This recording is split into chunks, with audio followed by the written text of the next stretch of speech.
Ali creation के प्यारे दोस्तों, अस्सलाम वालेकुम।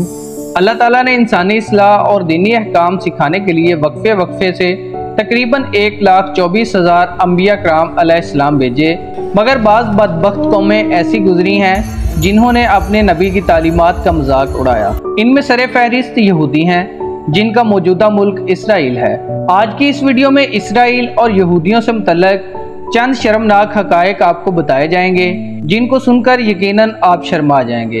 ये भी बताया जाएगा कि यहूदी औरतों के साथ कैसा सलूक किया जाता है। साथ साथ छोटी सी रिक्वेस्ट है कि वीडियो को लाइक और चैनल को सब्सक्राइब कर दीजिए।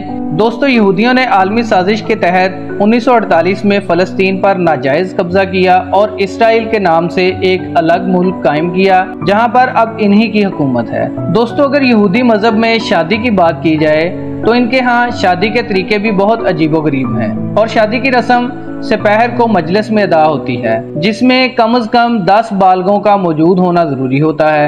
यहूदी रब्बी यानी यहूदी आलम एक गिलास में शराब लेता है और गिलास दुल्हा और दुल्हन को दे देता है। ये लोग शराब चखते हैं। बाज़-औक़ात दुल्हा और दुल्हन शराब पी जाते हैं। अगर दुल्हा और दुल्हन की झूठी शराब बच जाए तो ये शराब उनको पिलाई जाती है जो शादी करने से डरते हैं या फिर नामर्द हों, क्योंकि यहूदी अकीदे के मुताबिक दुल्हा और दुल्हन की झूठी शराब अगर किसी नामर्द को पिला दी जाए तो वो जल्द नामर्दी से छुटकारा पा लेता है।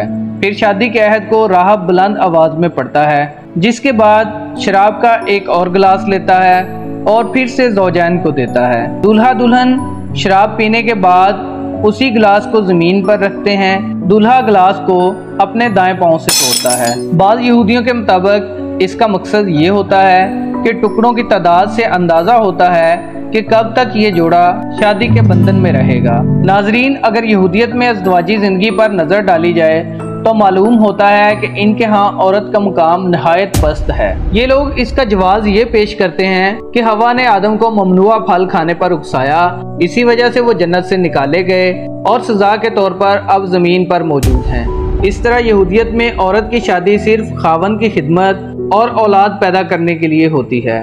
यहूदी मर्द औरत को छोटी सी लर्जिश पर भी तलाक दे देते हैं, लेकिन यहूदी शरीयत में जब एक औरत की शादी हो गई तो दोबारा उसकी शादी नहीं हो सकती।